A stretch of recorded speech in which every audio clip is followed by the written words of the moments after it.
Hey guys, it's Marshall from Going Gear, and today we're going to take a look at a new light from Nitecore, the TM11 Tiny Monster. Pretty crazy little light. This thing is tiny, as you'll see when I pull it out. You got 2,000 lumens thanks to the 3 CREE XM-L LEDs that it has in there. Let's go ahead and pull out the stuff that you get in there. Here's the instruction manual. I think this was just a mistake on the first batch because we are not in China, but they sent us the Chinese instructions. So you can actually download the instructions on their website, and that's what I actually did for the video on my phone so I could remember how the operation was.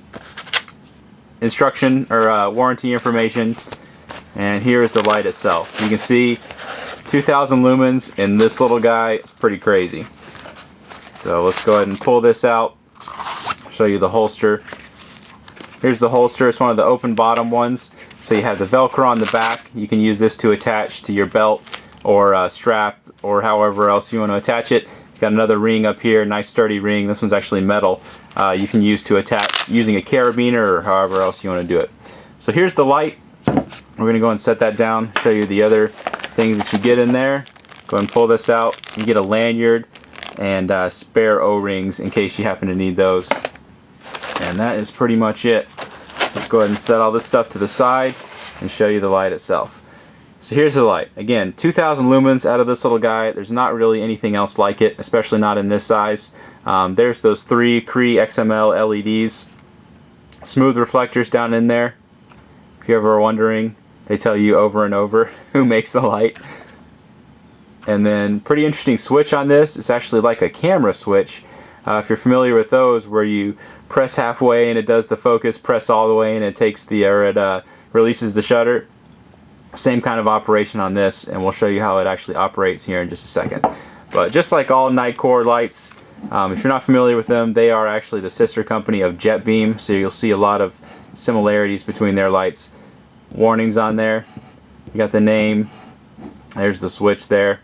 And you can see there's kind of a translucent plastic that goes around it, and that's actually a battery indicator, and we'll show you that better here in just a second. And then of course the name of the company. But we'll go ahead and open this up, put some batteries in there, show you the operation.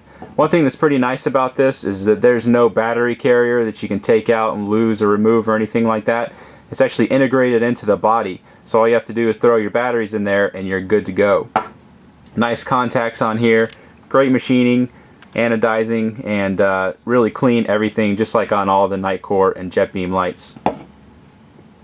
There's the inside of that. You can see it a little bit better. So this light will run off of either 4 18650s or 6 CR123s, or sorry, 8 CR123s. So we have 4 18650s. We're going to use those. You have the polarity indication on the inside of the carrier, and as you can see, everything goes up. So all positive ends will be up, regardless of the batteries that you use. Unlike a lot of the carriers where you are reversing it, these, all 4 of them, need to go up. So positive up on all those. Just like with any of the lights, you don't want to mix batteries. So if you don't have enough CR123s or 18650s, you don't want to mix battery types. Make sure they're all the same. They're all from the same manufacturer, same type of battery. Even if they are from the same manufacturer, you want to make sure you don't mix batteries, and that goes with any of the lights that we sell. Alright, here's the battery indicator that I was talking about, and these batteries are running kind of low, so when it detects that the capacity is below 50%, you'll see that start flashing, and it'll flash once every few seconds, and it'll start rapidly flashing when it gets really low. But when you first insert the batteries, it'll do a battery check just to see how the batteries are doing. Alright, so the operation of the light. Again, it's a 2-stage switch, so it depends on how you press it. So if you lightly press it, hold it for more than 1 second, and then you release it, you can see you have momentary, which is pretty cool, because usually the digitally or the electronic switches don't have that kind of stuff. But if you want the constant on for the lower modes, just lightly press it and release it in less than a second, and you'll see it will go into your constant on. And then to switch between the modes, just lightly press it, and you can switch between the 3 different, what they call, I think, the daily outputs. And then you do have some additional modes in there. You have the turbo mode, and to get into that, if you press it all the way down and then release it, If you do that for a second or so, that's when you get your momentary. And then for the constant on, just tap it and it'll stay in the constant on. And I'm completely washing out the camera, so we'll point the light somewhere else. But that's how you get into the turbo mode, so that's the max output. That's pressing it all the way down. Alright, so the other functions of the light, if you double click it all the way down twice, it'll go into the strobe mode. So that's how you access strobe, just double click it. Alright, so this actually has standby and lockout features as well, which is kind of nice, so you don't have accidental activation, and it also shows the location of the light. So when you have the light turned on, if you just press the switch like normal to turn it off, it goes into standby mode. And what that means is that the power indicator light, or this little light around the LED, is going to blink every now and then just to show you the location of the light. It consumes very little power. You don't have to worry about it running down your batteries overnight or anything like that. Very, very little power on that, which is kind of nice because it'll actually show you the location if you set it down in the dark and you can't find it. So if you want to get into lockout mode, if you have the light turned on, if you press and hold the switch for more than a second, you'll see it blink like that, and that's when it's in lockout mode. And then you'll see it flash. You'll see the little battery indicator flash, and then it's going to turn off. So that means it's in lockout mode now. Now to get it out of that, you can see if you're pressing the switch, nothing happens. It's similar to the PD series, if you're familiar with the Nitecore, the PD, the piston driven lights. If you triple click it, so you go 1, 2, 3, that's how you get it out of the lockout mode. So once you enter the lockout mode, triple click to get it out of that. So again, we'll run through the operation again real quick, so because I know this is a pretty complicated light. Lightly press it, you have your momentary of the daily modes, press all the way, you have the momentary for the turbo, lightly press it, and then release it within 1 second, and then tap it just to switch between your 3 lower outputs, and then turbo, same thing, click it, and then you can just click it and turn it off. And then to get into strobe, once you have it on, just double click it and you have your strobe. And then standby, when you have it turned on, when you turn it off regularly, that's the standby mode and the battery indicator will flash. And then when you have it on, if you press and hold for a second, then it'll flash and you're into the lockout mode where you need to do the triple click to turn it back on. You have to do it in less than a second, so you have to be kind of quick about it. Before we go outside, I wanted to show you the difference between the TM11 and the Jetbeam Rrt 3 XXL XM-L, since a lot of people are asking us to compare those. There you can see the difference in the reflectors. You've got a much more shallow reflector on the TM11 versus the Rrt 3. So the Rrt 3 is going to give you better throw, and you can see the LEDs are more tightly packed in the Rrt 3 versus a little bit more loosely on the TM11. So again, I'll show you the difference. A little bit better in the reflector. And then obviously the size difference between the two, much more compact on the TM11.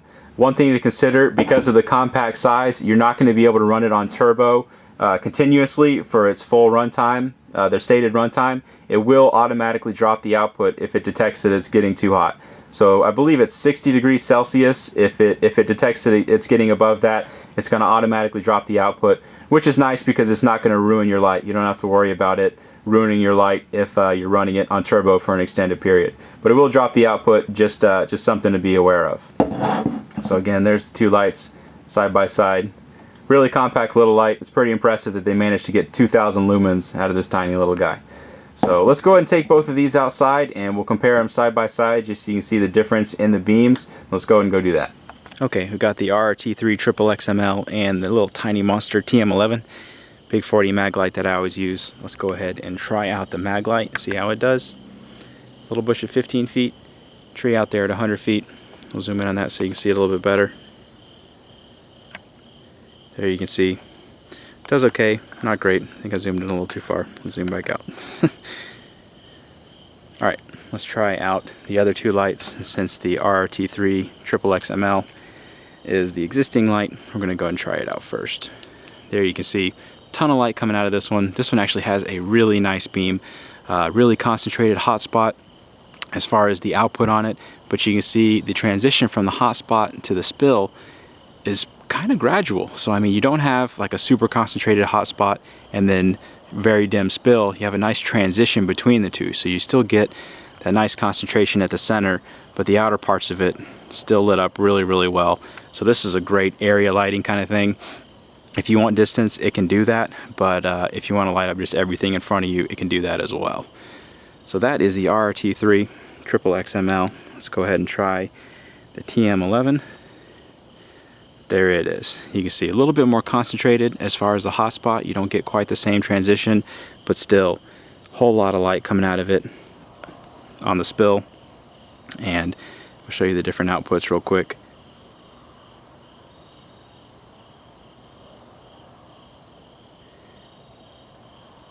And then there's your, those were your lower outputs, and then there's your max output. Alright, so that's it at shorter distances. Let's actually zoom in just so you can see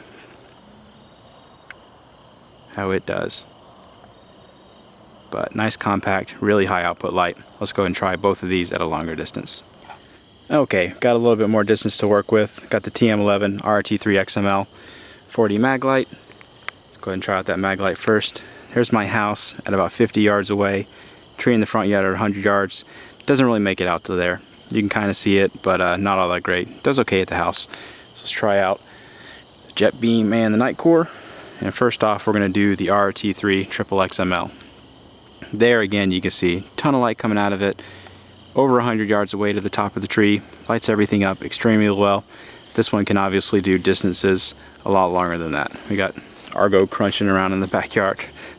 Wondering what I'm doing back here. So we'll shine that around a little bit. So cycle down just so you can see that even the lower outputs 100 yards away, no problem at all. So that's the Rrt3 Triple XML. Let's try the Tiny Monster, see how it does. So there's the Tiny Monster. Again, a little bit more concentrated beam, but still great spill on it. And as you can tell, that tree is officially dead, so we're gonna have to mourn its passing. I'm gonna have to find a new tree to light up in my front yard. I have to try a different angle. We're gonna have to cut it down pretty soon. But yeah, we'll shine that around a little bit. So like I said, a little bit more concentrated hotspot, but still great spill on this. Lights up everything around it really, really well. And the different outputs, just to show you them real quick. You can see they still do really good at those kind of distances. So we'll do them side by side. We're gonna have the Tiny Monster on the left, Rrt3 on the right. Shine them back and forth so you can get an idea of the difference in the beams. Definitely more of a difference between the hotspot and the spill on the Tiny Monster, but they both do fantastic at distances. So there you go. That is the new Nitecore TM11 Tiny Monster. If you like it, you can get it from us at goinggear.com. If you liked the video, be sure to subscribe. We put out a lot of flashlight videos. And if you have any questions or comments, you can reach us in the comments or at goinggear.com.